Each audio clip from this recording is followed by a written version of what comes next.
Magandang lalaki ako sa inyo lahat.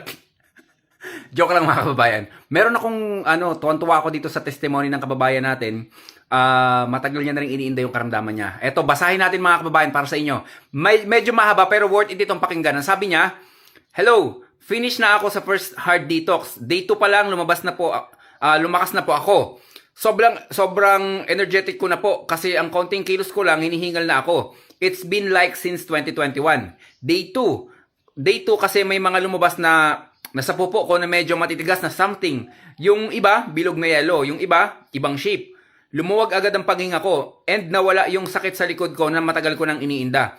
Sabi ng asawa ko, love, wow, sana all. Ang sweet naman ito mag-asawa na to.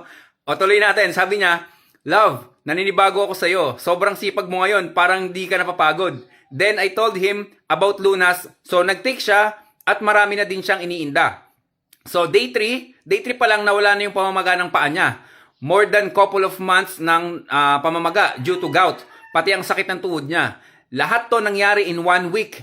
Ituloy-tuloy po namin ang Lunas, Acid Guard, and PFC Oil. Babalitaan namin kayo. Looking forward na mawala ang lahat ng inflammation pa rin and sickness namin. Salamat sa inyo and glory and honor to God." Okay. Ang sweet ng mag-asawa to, nakakatawa nung nagsusuportahan sila sa mga produkto. Meron tayo kasi may mga kababayan dito na experience natin, no? Na kinokontra niya yung asawa niya. Sabi, nag-order ako kay Pinoy Farmer Channel. Naniniwala ka dyan sa Facebook na yan.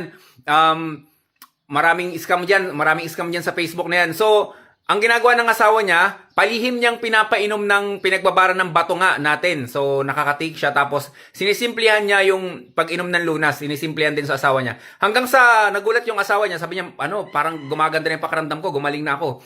So, umamin yung asawa niya kasi ang iniinom mo is yung produkto ng Pinoy Farmer Channel. So, yun, naging ganun na nga, yung naging maayos na. At sabi niya, buti na lang ganito yung ginawa mo, sinikreto mo sa akin ng pag-inom kasi hindi believer ng herbal yung asawa niya. So dito naman sa mag-asawa na to, isipin nyo yung gout. Sa gout kasi, cause yan ng pagtaas din ng acid natin. So pag nakontrol mo yung acid sa katawan mo, makokontrol mo rin yung gout dyan sa loob ng katawan mo. Unti-unti yang lulusawin sa loob ng katawan mo sa pamamagitan ng tubig na iniinom natin, yung pinagbabaran nga ng bato, na andyan pa yung lunas natin ng pag-hard detox. Tapos, babanatan mo pa ng PFC oil. Finish talaga. Hindi makakawala yan. Loob, labas, babanatan niya ng produkto natin. Hindi yan makakawala. Believe me, mga kababayan. Ang dami na nating kababayan dito na ganito yung kaso. Ayun lang yun lang ang ina-advise natin. Pero, tignan nyo naman, napakaganda ng feedback. And then, yun mga kababayan, talagang masasabi ko na subukan nyo muna yung produkto natin kasi hindi ako maglalakas loob na araw-araw kong ipopromoto sa inyo